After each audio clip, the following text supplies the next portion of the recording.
The morning of September 9th, 1971, was calm. For the guards of Attica Correctional Facility, it was just another day. But as the sun rose, it was the beginning of a catastrophic event that would leave America reeling. In a prison of 2,200 inmates, something was brewing beneath the surface, something dark, violent, and inevitable. Inmates had been growing restless for months. Attica was notorious for its harsh conditions. Overcrowding, rampant abuse, and the lack of basic rights made it a powder keg waiting for a spark. That morning that spark arrived, the fuse was lit when a group of prisoners, led by a charismatic figure named Franklin "Frankie" Williams, staged a peaceful protest in the yard. The group, mostly made up of Black and Latino inmates, voiced their frustration with the administration. They demanded better living conditions, better food, and more respectful treatment. But the authorities, already known for their indifference, weren't willing to negotiate. That was the moment the tension snapped. Inmates, previously passive, began to riot. They overwhelmed the guards, who were undertrained and unprepared for what was about to unfold. The situation escalated from a simple protest to an all-out battle for control. Inmates took over several blocks of the prison, seizing the armory and holding more than 40 guards hostage. The most alarming aspect of the takeover? The prisoners had complete control of the prison's communication lines, giving them an upper hand in the standoff. They weren't just prisoners anymore. They were empowered by their own anger. Inside the prison walls, chaos was erupting. The screams and shouts of inmates echoed through the halls as they tore through the corridors, asserting their dominance.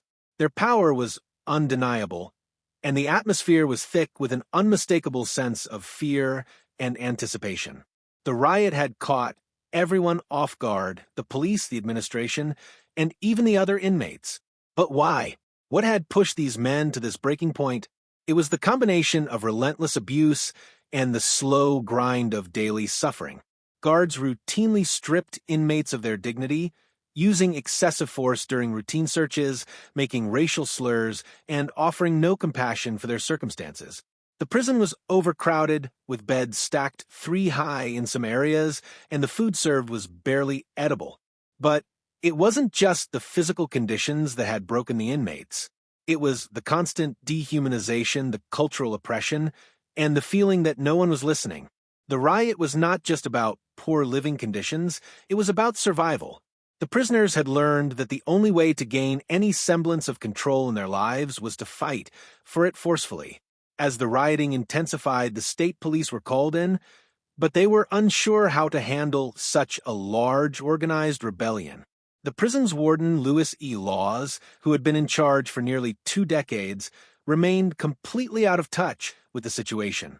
His authority had crumbled, and his inability to communicate with the prisoners left him powerless.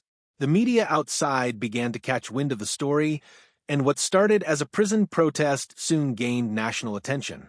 On the outside, citizens watched in horror as the standoff turned into a battle of Will's government authority versus prisoner rebellion. By mid-afternoon, it was clear that the situation was growing out of control. The inmates' demands were simple yet profound. Basic human rights. They wanted decent food, respectful treatment, the ability to communicate with their families, and the recognition that they were more than just criminals, they were human beings with dignity. But the authorities saw things differently. The idea of giving in to the inmates' demands was out of the question. The governor, Nelson Rockefeller, refused to negotiate with the prisoners, insisting that order be restored at any cost. His decision would lead to devastating consequences, but the seeds of tragedy had already been sown. The clock was ticking, and as the hours passed, the prisoners began to grow increasingly desperate. They knew they had no real bargaining power, just their numbers, their will, and their ability to make a statement. But with every passing moment, the risk of bloodshed grew higher. The inmates had made their point clear. They were done with being ignored. But how far would they go? And what price would be paid for their defiance? As the sun set over the prison walls, the tension was palpable. The authorities had made their decision. They would storm the prison and retake control at any cost. A storm was coming, and it would be one of unimaginable consequence. But when they opened the locked basement door, what they found changed everything. The tension in the air was thick as night fell over Attica Correctional Facility. Outside the prison walls, the media were in a frenzy, broadcasting live reports of the uprising.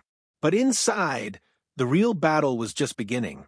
By now, the number of hostages had grown. The guards, most of them young men unprepared for a full-scale riot, were held in the prison yard, surrounded by more than 1,000 angry inmates.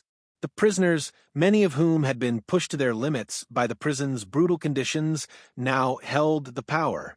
They had seized control of key sections of the facility, and their demands were simple. They wanted justice. But justice was a word rarely spoken inside Attica. Instead, it was a word drowned out by the crackling static of the police radio, the hurried whispers of officials, and the cold, calculating decisions being made by the state. Negotiations were at a standstill.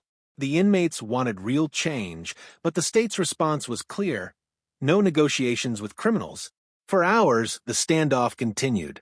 Inmates barricaded themselves inside the prison, reinforcing their control with weapons taken from the armory. They knew they had to hold their ground. If they let the guards regain control, it would all be for nothing. Their message would be lost, and the brutal reality of their existence would remain unchanged. The media were just as trapped in the standoff as the prisoners. Outside, reporters and camera crews anxiously filmed every movement, hoping to catch any glimpse of what was unfolding. But despite the chaos, the state maintained a cold silence. Negotiations went nowhere. At the heart of the standoff was Franklin "Frankie" Williams, a charismatic and fearless leader who had risen to prominence among the inmates. Williams was not just fighting for the rights of the men in Attica, he was fighting for the dignity of all inmates across the country. He knew that the eyes of America were on him, but even more pressing, he understood that his actions in the next few hours could determine the fate of not only his fellow prisoners, but also of any hope for systemic change in the prison system. Inside the prison yard, Williams stood at the center of a circle of his closest supporters. The once chaotic yard had now become a place of grim deliberation. Some prisoners whispered among themselves, preparing for the worst, while others stood at the perimeter, watching the guards closely. There was no turning back. They had already made their demands clear: better food, better living conditions, an end to the racial and physical abuse, and amnesty for the actions that had led to this moment. As Williams spoke to his fellow inmates, he reinforced their purpose. They had gained the world's attention, but that wasn't enough. They needed to hold firm. Their demands were not unreasonable. They were human rights, the bare minimum for any person. This was their chance to make a statement that couldn't be ignored. On the other side of the standoff, Governor Nelson Rockefeller had been thrust into the political spotlight. Pressure mounted as he resisted calls to negotiate, citing the fear that giving in would set a dangerous precedent. Behind closed doors, Rockefeller and his advisors debated the best course of action. The situation was spiraling out of control, and he knew it. But his hands were tied. He couldn't be seen as weak. He couldn't back down. Rockefeller made his choice. Force would be the solution. At 10 p.m., just as the tension seemed to reach its boiling point, the state troopers arrived. Thousands of armed officers, some from the New York State Police and others from neighboring states, were ready to end the uprising by any means necessary. The officers were heavily armed, wearing riot gear and carrying rifles. The decision had been made. They would storm the prison and restore order, regardless of the consequences. As the officers prepared to storm the gates, Williams and the other leaders in the yard had one last conversation. The mood was somber, but there was a sense of resolve. They had made their point. They had shown the world the inhumanity they had endured for so long. Now it was out of their hands. Whatever happened next would be on the shoulders of the state. The first assault came just before dawn. The officers in full riot gear stormed the gates. They fired tear gas into the yard, trying to disorient the inmates and force them into submission. But the prisoners were prepared. They had been anticipating the attack, ready to defend themselves and their cause. The situation immediately turned chaotic. The deafening sound of gunshots rang out across the yard. Inmates scrambled to defend themselves, throwing rocks and debris at the heavily armed officers.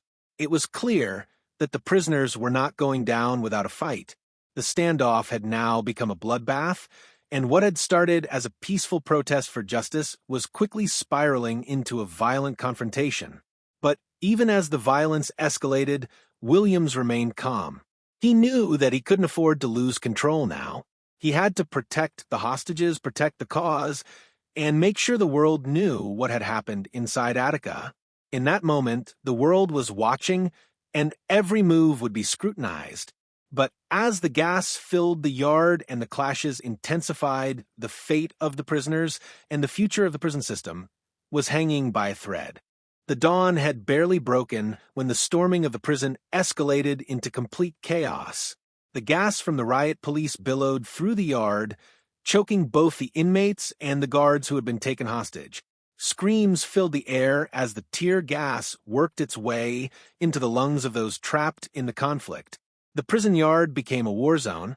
Gunshots echoed through the concrete walls, and the air was thick with the sounds of shouting, the thud of feet against the gravel, and the clatter of metal against metal. The violence that had been building up for days erupted into full force.